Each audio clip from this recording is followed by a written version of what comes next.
Ritual ஜோதிடம் TV நேயர்கள் அனைவருக்கும் அநேக நமஸ்காரங்கள். சக்தி ஜோதிட குழுவின் சார்பாக விஸ்வாவசு வருஷம் சித்திரை மாத பலன்களை பார்ப்பதற்காக அடியேன் சக்தி சுவாமி ஆகிய நானும் ஆஸ்ட்ரோ கே ஐயங்கார் அவர்களும் டாக்டர் ஹரிஹர சர்மா ஐயா அவர்களும் வந்திருக்கின்றோம். அனைவருக்கும் ஹரிஹர சர்மாவின் பணிவான நமஸ்காரங்கள்.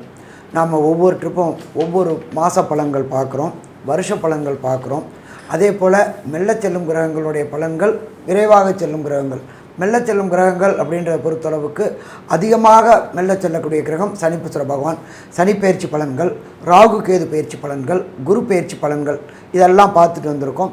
இப்போ அந்த வருஷத்தில் இப்போ பார்க்க போகிறது நிகழும் மங்களகரமான விஸ்வாச வருஷம் சித்திரை மாத பலன்களை பார்க்க போகிறோம். இப்போ இந்த சித்திரை மாதம் அப்படின்றது விஸ்வாச வருஷத்தில் தொடங்குது.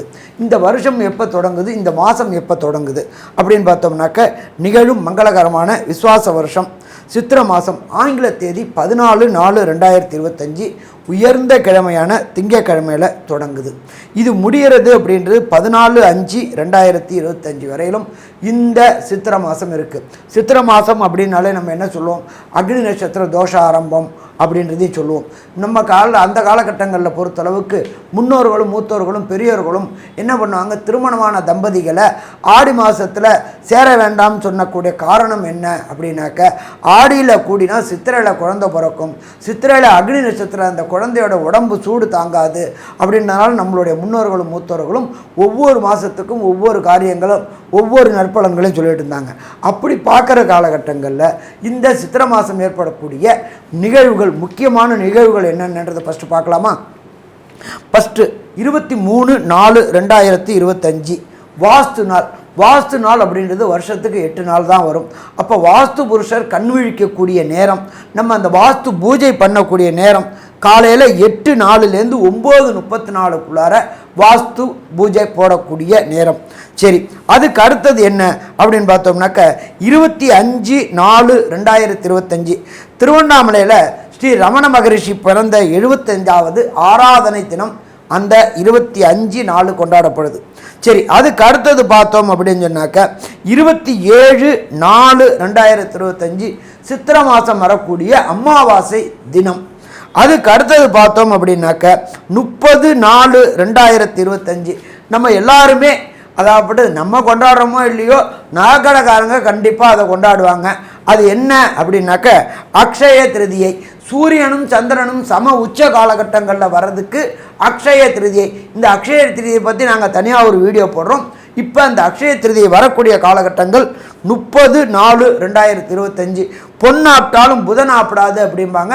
அப்படியேற்பட்ட புதந்தமான புதன்கிழமையில் வருது அக்ஷய திருதியை.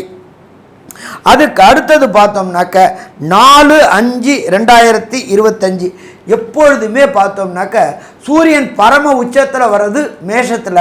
அந்த பரம உச்சத்தில் வர்றது தான் அக்னி நட்சத்திர தோஷ ஆரம்பம்.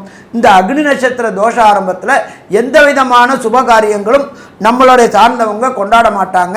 இந்த அக்னி நட்சத்திரம் 4லேருந்து 21 வரலும் இருக்குது. அது வைகாசியில் வந்துடுது. அப்போ அக்னி நட்சத்திர தோஷ ஆரம்பம். சரி, அதுக்கு அடுத்தது பார்த்தோம் அப்படின்னாக்க 12/5/2025 திங்கக்கிழமை. எல்லா பௌர்ணமிக்கும் ஒவ்வொரு விசேஷ தினங்கள் உண்டு. இந்த சித்திரை மாதம் வரக்கூடிய பௌர்ணமிக்கு பேர் சித்ரா பௌர்ணமி அப்படின்னு பேர். அதை தவிர இந்த காலகட்டங்களில் மதுரையில் கள்ளழகர் ஆற்றில் இறங்கக்கூடிய காலகட்டம். வரலாறு புகழ்பெற்றது, உலக புகழ்பெற்ற மதுரையில் உள்ள கள்ளழகர் ஆற்றில் இறங்கக்கூடிய நாள் அந்த 12/5/2025 திங்கக்கிழமை. சரி, இதுக்கு அடுத்தது இந்த விஸ்வாச வருஷம் சித்திரை மாதம் பிறக்கக்கூடிய நாட்களில் என்னென்ன கிரகங்கள் எந்தெந்த இடத்துல இருக்குது அப்படின்றத பார்ப்போம்.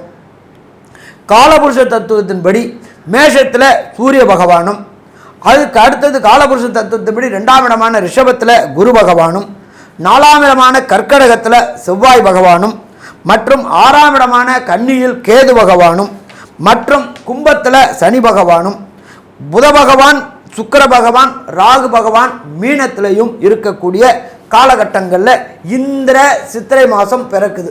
இந்த சித்திரை மாதத்தில் விசேஷங்கள் அப்படின்றது சொன்னோம். இதில் இந்த காலகட்டங்களில் 2 மெல்ல செல்லும் கிரக பயிற்சிகள் இருக்குது. அந்த 2 கிரகங்கள், ஒன்று ராகு, இன்னொன்று கேது, அடுத்தது குரு பயிற்சி. இதை பற்றி நம்மளுடைய அஸ்ட்ரோ KS ஐயங்கார் அவங்க விரிவாகவும் விளக்கமாகவும் சொல்லுவாங்க. ஐயா, அற்புதமாக சொன்னீங்க. அதாவது விஸ்வாவசு வருஷத்தின் முதல் மாதமான சித்திரை மாதத்தில் பார்த்தீர்களேயானால் வரக்கூடிய கிரகச்சாரங்களில் மிக முக்கியமான கிரகச்சாரம் அப்படின்னு கிரக கோள் சாரம் அப்படின்னு சொல்லக்கூடியது ராகு கேத்துவின் பெயர்ச்சி 26/4/2025 வருது. இது ஒரு பெரிய மாற்றத்தை ஏற்படுத்தக்கூடிய நிகழ்வு. ஏன்னா ராகு கேத்துன்றது 1.5 வருஷத்துக்கு ஒரு தரம் ஒரு ராசியிலிருந்து அடுத்த ராசியில் மாறக்கூடியது. இப்போ நம்ம மாத கிரகங்களை பற்றி பேசுகிறோம், அதாவது சித்திரை மாதத்தை பற்றி பேசுகிறோம். எப்படியும் ராகு கேத்து பயிற்சியின் தனியாக வீடியோ போடுவோம். அதை தவிர குரு பயிற்சியும் நடக்கிறது. குரு பயிற்சி 11/5/2025 நடக்கிறது. குரு ரிஷப ராசியிலிருந்து மிதுன ராசிக்கு போகிறார். ராகுவும் கேத்துவும் பார்த்தோம்னா ராகு மீன ராசியிலிருந்து அப்பிரதட்சணமாக சுற்றுவார். அதனால் கும்பத்துக்கும், கேத்து கன்னியா ராசியிலிருந்து சிம்ம ராசிக்கும் வரார். இந்த மாதம் சித்திரை மாதத்தில் இருக்கக்கூடிய மாத கிரகங்களில் என்ன விசேஷம் அப்படின்னு பார்த்தோம்னா சுக்கிரன் வக்கர கதியில் இருக்கக்கூடிய சுக்கிரன் 4 நாட்கள் மட்டுமே இந்த மாதம் பிறந்ததுலேருந்து வக்கரத்தில் இருக்கார். அதுக்கப்புறம் சுக்கிரன் உச்சம் பெற்று போய் இருக்கார். இதற்கு மேலே பரிவர்த்தனை யோகமும் வருது. குருவும் சுக்கிரனும் இந்த மாதம் மொத்தம் பரிவர்த்தனை யோகத்தில் இருக்கக்கூடியது பெரிய விசேஷம். ஏன்னா 11ஆம் தேதி 11/5 தான் மாறுறார். அதனால் மாத கடைசி சித்திரை மாத கடைசியில் தான் குரு பெயர்ச்சி வருது. அது வரலும் பரிவர்த்தனை யோகத்தில் ஆட்சி பெற்றதற்கு சமமாக குருவும் சுக்கிரனும் அவரவர்கள் வீட்டில் ஆட்சி பெற்றதற்கு சமமாக இருக்கக்கூடிய காலகட்டம். இதில் சுக்கிரன் உச்சம் பெற்று போய் இருக்கார். வக்கர நிவர்த்தியும் அடைகிறார். பெரிய விசேஷம். அடுத்தது பார்த்தீங்கன்னா புதன் இந்த மாதம் மொத்தமே பார்த்தீங்கன்னா ஒரு 15 தேதி வரலும், இந்த மாதத்தினுடைய 15 தேதி வரலும், அதாவது 30/4/2025 வரலும் பார்த்தீங்கன்னா புதன் மீன ராசியில் நீச்சப்படுறார். என்ன சார் இது நீச்சப்படுறாரே புதன்னா, நீச்ச பங்கம் அடைஞ்சு ராஜயோகத்தை கொடுக்கக்கூடிய காலகட்டமாக இந்த சித்திரை மாதம் அமையிறது. எல்லா ராசிக்காரர்களுக்கும் பெரிய ஏற்றத்தை கொடுப்பார். கல்விக்கு அப்படின்னு சொல்லிங்கன்னாலே புதனை எடுக்காமல் இருக்கவே முடியாது. எந்த ஒரு நுண்ணறிவு சம்பந்தப்பட்ட எந்த ஒரு என்ன சொல்கிறது ஒரு விஷயங்களை எடுத்து நுண்ணறிவு செய்து பார்க்கணும் அப்படின்னாலே அதுக்கு புதனுடைய இது வேணும். புதன் இப்போ நீச்சப்பட்டிருந்தாலும் நீச்ச பங்கம் அடைகிறதுனால மிகப்பெரிய ராஜயோகத்தை கொடுக்கக்கூடிய வல்லமையில் இந்த மாதத்தில் இருக்க. சரி, அதற்கு அடுத்து உண்டான இன்னொரு கிரகம் பார்த்தேனால் சூரியன் உச்சம் பெற்று போயிருக்கார். இந்த மாதம் சித்திரை மாதம் எப்போவுமே மேஷத்தில் சூரியன் உச்சம் பெற்று போயிருக்கார். செவ்வாய், சூரியனுக்கு வீடு கொடுத்த செவ்வாய், அதாவது மேஷத்தினுடைய அதிபதியான செவ்வாய் பார்த்தோம்னா இந்த மாதம் மொத்தம் நீச்சப்பட்டு போயிருக்கார். இது இந்த மாதத்தினுடைய கோள் சாரத்தினுடைய முக்கியமான நிகழ்வுகள். ஏன்னா புதன் நீச்ச பங்கம் அடைகிறார், சுக்கிரன் உச்சம் பெற்று போயிருக்கார், பரிவர்த்தனை யோகம் அடைஞ்சிருக்கார். அது தவிர செவ்வாய் நீச்சம் பெற்று போயிருக்கார். செவ்வாய் வீட்டில் இருக்கக்கூடிய சூரியன் உச்சம் பெற்று போயிருக்கார். இதெல்லாம் வச்சு இந்த மாதத்தில் வரக்கூடிய மாற்றங்கள் ஒரு ராசிக்கும் எந்த அளவுக்கு ஏற்றத்தை கொடுக்கும், எந்த அளவு ஏமாற்றத்தை கொடுக்கும் அப்படின்றத மேஷம் முதல் மீனம் வரை ஒன்றொன்றாக இப்போ பார்க்கலாம். கும்பராசி நேயர்கள், அதாவது அவிட்ட நட்சத்திரம் 3-4 பாதங்களும், சதய நட்சத்திரம் 1, 2, 3, 4 பாதங்களும், புரட்டாதி நட்சத்திரத்தில் 1, 2, 3 பாதங்களும் ஆக இந்த ஆகிய 9 பாதம் கொண்டவர்கள் கும்பராசிக்காரர்கள். கும்பராசியினுடைய அதிபதி அப்படின்னு சொல்லக்கூடியவர் சனி பகவான். அவர் உங்களுடைய ராசியிலேயே கடந்த 1 வருஷத்துக்கு மேலாகவே இருந்துகிட்ருக்கார். அப்போது இந்த கும்பராசிக்காரர்களுக்கு 4க்கும் 9க்கும் உடைய சுக்கிரன் உச்சம் பெற்று போயிருக்கார். அதே போல் அந்த 4க்குடைய சுக்கிர பகவான் போய் 2ஆம் இடத்துல இருக்கார். 2ஆம் இடத்துக்குரிய குரு பகவான் 4ஆம் இடத்துல போயிருக்கார். அது பரிவர்த்தனை யோகம் அப்படின்னு சொல்லக்கூடியது. இந்த பரிவர்த்தனையில் யோகம்னு சொல்கிறதுக்கு தான் வாசகம் இருக்கே தவிர பரிவர்த்தனையில் தோஷம்னு சொல்கிறதுக்கு வாய்ப்பே கிடையாது. யாருமே சொல்ல மாட்டாங்க. எல்லாருமே பரிவர்த்தனை யோகம்னு தான் சொல்லுவோம். அப்போ அந்த பரிவர்த்தனை யோகம் பெற்று 4ஆம் இடத்து அதிபதியும் 2ஆம் இடத்து அதிபதியும் இருக்கிற காரணத்தினால் பணத்துக்கு பஞ்சமே இருக்காது. பணம் உங்களுக்கு தேவையான அளவுக்கு பணம் கிடச்சிட்டே இருக்கும். அதே போல் வீடு வாசல் இந்த இதெல்லாம் வண்டி வாகனம் பூமி சம்பந்தமாகப்பட்டது வாங்கிறதுக்கு உண்டான வாய்ப்புகள்லாம் இந்த காலகட்டத்தில் அதிகமான வாய்ப்பை தரக்கூடிய வாய்ப்புகள் உண்டு. அப்போ பொருளாதார ரீதியிலையும் உங்களுக்கு நல்லா இருக்கும். அந்த பொருளாதாரம் நல்லா வர்றதுனால இதுகளை வாங்கிறதுக்கு உண்டான வாய்ப்புகளையும் ஏற்படுத்தி கொடுக்கக்கூடிய நிலைகள் நல்ல அற்புதமாக இருக்குது. அதனால் இந்த காலகட்டங்களில் ஒரு தடவைக்கு 2 தடவை யோசனை பண்ணி எதை செய்யலாம் அப்படிங்கிறத பார்த்து என்ன பண்ணலாம்னு பண்ணினீங்கன்னா இந்த நல்ல முன்னேற்றத்துக்கு வரக்கூடிய வாய்ப்பாக உங்களுக்கு அமையக்கூடிய காலமாக இருக்கும். மேலும் உள்ள விவரங்களை பற்றி நம்முடைய ஆஸ்ட்ரோ கே ஐயங்கார் அவங்க சொல்லுவாங்க. ஐயா, அற்புதமாக சொன்னீங்க. பொதுவாகவே பார்த்தீங்களேயானால் மாத கிரகங்கள் மாத பலன்கள் மாத கிரகங்களுடைய மாற்றங்களை வைத்து வரும். சூரியன், செவ்வாய், புதன் மற்றும் சுக்கிரனுடைய மாற்றங்கள் எந்தெந்த அளவிற்கு இருக்குது அப்படின்றத பார்த்து தான் மாத பலன்கள் வரும். இந்த மாதத்தில் பார்த்தோம்னா ஒரு பெரிய விசேஷம், ராகு கேத்துவின் பெயர்ச்சி மற்றும் குருவினுடைய பெயர்ச்சியும் அமையிறது. குரு இந்த மாத கடைசியில் இருக்கிறதுனால ராகு கேத்துவினுடைய பெயர்ச்சியும் நம்ம எடுத்து பார்க்கலாம். இந்த மாதத்தில் பார்த்தாலேயானால் உங்களுடைய அதாவது இந்த கும்பராசிக்கு பார்த்தாலேயானால் 4ஆம் இடத்துல இருக்கக்கூடிய ராகு மிகப்பெரிய ஏற்றத்தை கொடுக்க போகிறார். ஏன்னா பரிவர்த்தனை யோகம் பெற்று இந்த கும்பராசிக்கு 2ஆம் இடத்தின் அதிபதியும் 4ஆம் இடத்து அதிபதியும் பரிவர்த்தனை யோகம் பெறுறார். சுக்கிரன் உச்சம் பெற்று போகிறார் 2ஆம் இடத்திலே. தனஸ்தானத்தில் தனகாரகன் பரிவர்த்தனை, 4ஆம் அதிபதி 4க்கு 11 பரிவர்த்தனை. அதனால் தாயின் சொத்துக்கள் வரக்கூடிய வாய்ப்பு, புதிய சொத்துக்கள் வாங்கக்கூடிய, அதாவது லேண்டு, அதை தவிர கன்ஸ்ட்ரக்ஷன் இதெல்லாம் வாங்கக்கூடிய, லேண்டு ஃப்ளாட் இதெல்லாம் வாங்கக்கூடிய வாய்ப்புகள் மிகவும் அதிகமாக இருக்கும். உங்களுடைய ராசிக்கு பார்த்தோம்னா 6ஆம் இடத்துல செவ்வாய் நீச்சப்பட்டு போகிறார். அதாவது 3ஆம் அதிபதி முயற்சி ஸ்தானாதிபதி 6ஆம் இடத்துல நீச்சப்பட்டு போகிறதுனால 3ஆம் அதிபதி 6ஆம் இடத்துல இருக்கிறது, ஒரு மறைவு ஸ்தானாதிபதி இன்னொரு மறைவு ஸ்தானத்தில் இருக்கிறது ரொம்ப விசேஷம். அதனால் இந்த புதிய வேலைக்கு பார்த்துட்டு இருக்கவங்க இந்த மாதம் வெயிட் பண்ணுங்கள். அடுத்த மாதம் நல்லபடியாக ஏற்றத்தை கொடுக்கக்கூடும். உங்களுடைய ராசியிலேயே ராகு பகவான் வரார். எப்போன்னா 26/4/2025 அப்போது ராகு உங்களுடைய ராசிக்கு வரார், சனியோடு சேர்ந்து இருக்கார். இந்த காலகட்டத்தில் பார்த்தீங்கன்னா உங்களுடைய மென்டல் ஸ்ட்ரெஸ் லெவல் ரொம்ப அதிகமாக இருந்தாலும் எல்லா விஷயத்தையும் சாதிக்கக்கூடிய எண்ணம் வரும். உங்களுடைய முயற்சிகள் அனைத்தும் வெற்றி பெறக்கூடிய காலகட்டமாக அமையப்போகிறது. 10ஆம் அதிபதி சொந்த தொழில் செய்பவர்கள் அப்படின்னு பார்த்தாலேனா சொந்த தொழில் செய்பவர்களுக்கு சற்று பின்னடைவு இருக்கும். புதிய கடன் வாங்க வேண்டிய காலகட்டமாக இருக்கும். யாரை நம்பியும் காசு கொடுக்காதீங்க, கொஞ்சம் பொறுமையாக இருங்க.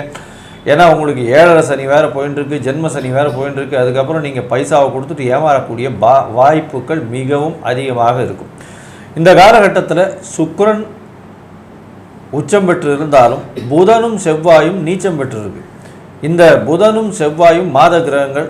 இந்த மாத கிரகங்களுடைய நீச்சம் என்ன மாதிரியான தாக்கத்தை ஏற்படுத்தும்? அதே மாதிரி சூரியன் உச்சம் பெற்று போயிருக்கு, சுக்கிரன் உச்சம் பெற்று போயிருக்கு. இந்த 2 கிரகங்களுடைய மாற்றங்கள் என்ன ஒரு ஏற்றத்தை இந்த கும்பராசிக்காரர்களுக்கு கொடுப்போம் அப்படின்றத ஐயா ஹரிஹர சர்மா கிட்ட கேட்போம். ஐயா, நல்லா அற்புதமாக சொன்னீங்க.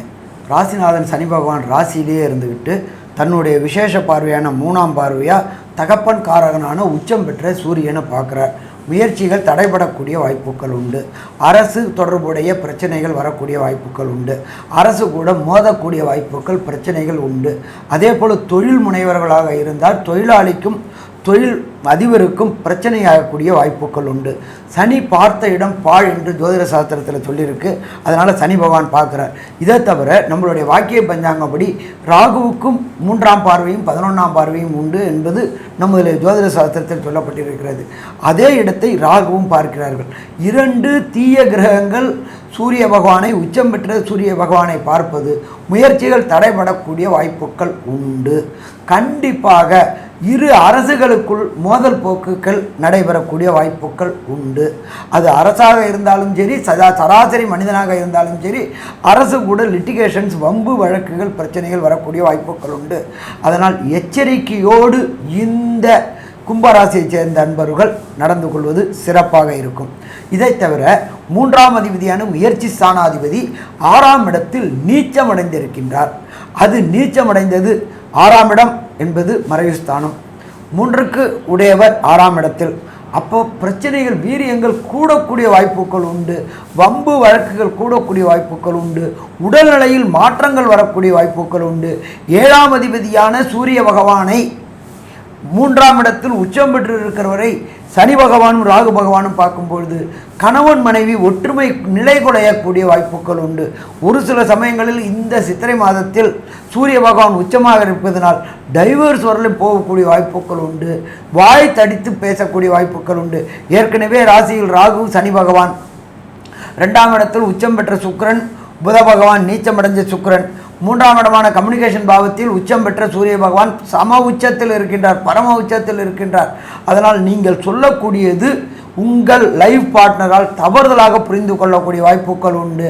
அந்த தவறுதலாக புரிந்து கொள்ளக்கூடிய வாய்ப்புகளை தவிர்க்க வேண்டுமென்றால் ஒரே சொல்யூஷன் நமச்சிவாய நமச்சிவாய நமச்சிவாய.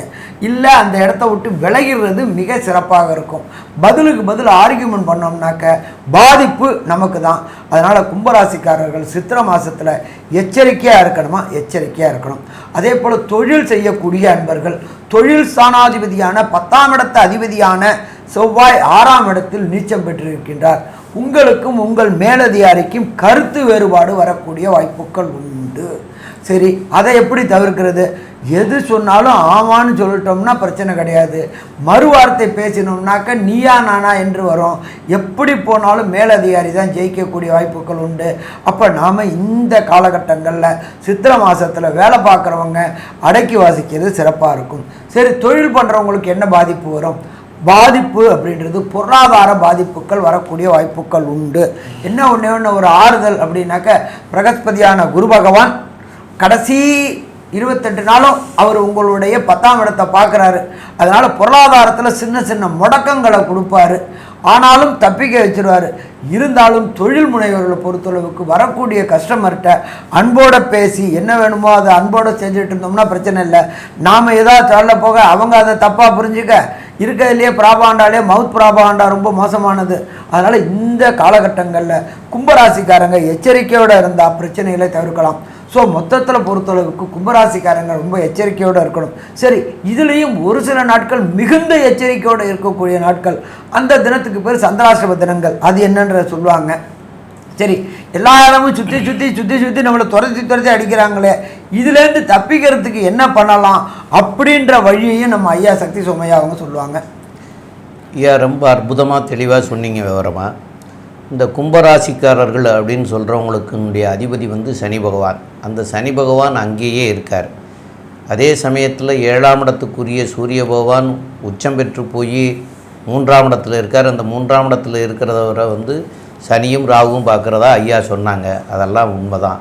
அப்போ அந்த பாதிப்புகளில் இருந்தெல்லாம் நீங்கணும் அப்படின்னு சொன்னால் அது தகப்பனாருடைய நிலையை பாதிக்க செய்யலாம் அந்த சூரியனை பார்க்கறதுனால. அதே அந்த காரணங்கள்னாலையும் ஐயா சொன்ன காரணங்கள் நிறைய சொன்னாங்க. அந்த காரணங்களுக்கெல்லாம் தவிர்க்கணும் அப்படின்னு சொன்னால் சனிக்கிழமை சனீஸ்வரனுக்கு போய் எல் தீபம் ஏற்றி வழிபட்டுட்டு தான் வருவீங்க. அதை வந்து எப்போதும் போல் ரொட்டீனாக செஞ்சுட்டே வாங்க. அது போக இப்போ இந்த சனிக்கிழமை அன்னைக்கு தயிர் சாதம் தானமாக பண்ணி கொடுக்கணும். குழந்தைகளுக்கு கடலை உருண்டைகள் வாங்கி கொடுக்கலாம், ஏன் பெரியவங்களுக்கும் கொடுக்கலாம். ஆனால் தயிர் சாதமும் கடலை உருண்டையும் தானமாக வாங்கி கொடுங்க எல்லாருக்கும். அதே போல் ஏழை எளியவர்களுக்கு நல்லெண்ணெய் வந்து தானமாக வாங்கி கொடுங்க. இந்த எள்ளு வந்து சனீஸ்வரனுக்கு உகந்த தானியம். அப்போ அந்த தானியத்தை நீங்கள் தானமாக கொடுக்கறதுனால ஐயா சொன்ன பின் விளைவுகளில் இருந்தெல்லாம் நீங்கி உங்களுக்கு நன்மைகளை பெற முடியும் அப்படிங்கிறதையும் சொல்கிறோம். மேலும் வந்து உங்களுக்கு இந்த மாதத்தில் வரக்கூடிய சந்திராஷ்டம தினங்கள் அப்படின்னு சொல்லக்கூடியது வந்து 7/5/2025 புதன்கிழமை, அதாவது மிட் நைட்டில் ஒரு 4 மணிக்கு தொடங்குது. அது 8ஆம் தேதியும் இருக்குது, 9ஆம் தேதியும் இருக்குது. 9ஆம் தேதியில் வந்து என்னென்னு கேட்டால் மாலையில் 3 மணி 4 நிமிஷம் வரைக்கும் இருக்கிறாங்க. அப்போ இந்த காலகட்டங்களில் உங்களுடைய அதாவது சந்திரன் அப்படின்னு சொல்கிறவர் புத்திக்கு அதிபதி. அப்போ புத்திக்கு அதிபதிங்கிறதுனால நாம் செய்கிறது தான் கரெக்ட் அப்படின்னு உங்களுக்கு தோணும். ஆனால் அது அந்த காலகட்டங்களில் செய்கிறது வந்து தவறுதலாக நடக்கக்கூடிய வாய்ப்புகள் வந்துடும். அந்த தவறுதலாக நடக்கிறதுனால ஒரு சில நேரங்களில் அந்த தவறு அப்போவே தெரிய வரும், ஒரு சில நேரங்களில் அது தெரியாது. அது பின்னாடி 6 மாதமோ 1 வருஷமோ கழித்து அதனுடைய பின் விளைவுகள் வரும். அந்த பின் விளைவுகள்லாம் வராமல் இருக்கிறதுக்காகத்தான் அந்த காலகட்டத்தை தவிர்க்கணும் அப்படின்னு சொல்லியிருக்காங்க. அதனால் அந்த காலகட்டங்களில் அவசியமாக தவிர்க்க வேண்டியது அப்படின்னு சொன்னால், ஒன்று பிரயாணங்கள் பண்ணக்கூடாது. அந்த பிரயாணங்களில் பிரச்சனைகள் வரலாம்ங்கிறக்காகத்தான் பிரயாணங்கள் பண்ணக்கூடாது. அது வெளிநாடாக இருக்கலாம், உள்நாடாக இருக்கலாம், எங்கே வேணாலும் இருக்கலாம். பிரயாணங்களே பண்ணாமல் இருக்கிறது சிறப்பு. அதே போல் புதிய முயற்சிகள் எதுவும் பண்ணக்கூடாது. அந்த புதிய முயற்சிகள் நீங்கள் எடுக்கிறதுனால லாஸ் ஆகி போயிடுவீங்க. அதனால தான் புதிய முயற்சிகள் எதுவும் செய்ய வேண்டாம் அப்படிங்கிறதையும் அந்த நாட்களை தவிர்க்க சொல்லி சொல்கிறோம். அந்த நாட்களை தவிர்த்துக்கிறங்க. மேலும் உள்ள விவரங்களை நம்முடைய ஆஸ்ட்ரோ கேஎஸ் ஐயங்கார் அவங்க சொல்லுவாங்க. ஐயா, அற்புதமாக சொன்னீங்க. கும்பராசியை பொறுத்தவரையிலும் ராசிநாதன் ராசியிலேயே இருக்கிறதுனால உடல் உழைப்பு அதிகமாகும். அபரிமிதமான யோசனைகள் தோன்றக்கூடிய காலகட்டம், எண்ணங்கள் ஈடேறக்கூடிய காலகட்டம், உடல் உழைப்பு ஏறும், மென்டல் ஸ்ட்ரெஸ்ஸு கொஞ்சம் ஏறக்கூடிய வாய்ப்புகள் நிச்சயமாக உண்டு. முயற்சிகளில் சிறு சிறு தடங்கள் வெற்றியை நோக்கி பயணிக்கும். பணவரவிற்கு பஞ்சம் இருக்காது. எடுத்த காரியங்கள் நிச்சயமாக உங்கள் பேச்சின் மூலியமாக நிச்சயமாக வெற்றியை கொடுக்கும். புதிய வீடு மனை வாங்கக்கூடிய பாக்கியம் நிச்சயமாக உண்டு. தாயின் உடல்நிலையில் நல்ல ஒரு ஏற்றமும் தந்தையின் உடல்நிலையில் நல்ல ஒரு ஏற்றமும் இருக்கும். ஆனால் உங்கள் உடல்நிலையில் சற்று பின்னடைவு இருக்கக்கூடிய காலகட்டமாக அமையும். சொந்த தொழிலில் புதிய கடன் வாங்க வேண்டாம், பொறுமையாக இருக்கிறது ரொம்பவும் நல்லது. எதிர்பாலினத்தவர் மூலியமாக சற்று பிரச்சனைகள் வரக்கூடிய வாய்ப்புகள் உண்டு. போட்டித் தேர்வில் சற்று பின்னடைவு ஏற்படக்கூடிய வாய்ப்புகள் நிச்சயமாக உண்டு. கூட்டுத் தொழிலில் சற்று பின்னடைவு இருக்கும். கூட்டுத் தொழிலில் ரொம்பவும் ஜாகிரதையாக இருக்கிறது ரொம்பவும் நல்லது. வெளிநாடு போய் படிக்கக்கூடிய பாக்கியம் நிச்சயமாக கிடைக்கும். இந்த கும்பராசிக்காரர்களுக்கு எல்லா விதமான ஏற்றங்களும் உண்டு. பணவரவிற்கு பஞ்சமில்லை, படிப்பிற்கும் பஞ்சமில்லை, நல்லபடியாக இருக்கும். இருந்தாலும் உடல் நலத்தில் சற்று ஜாகிரதையாக இருக்கிறதும், அதாவது மன அழுத்தம் கொஞ்சம் அதிகமாக இருக்கக்கூடிய காலகட்டம்னு சக்தி ஜோதிட குழு சொல்லுது. நன்றி, நமஸ்காரம்.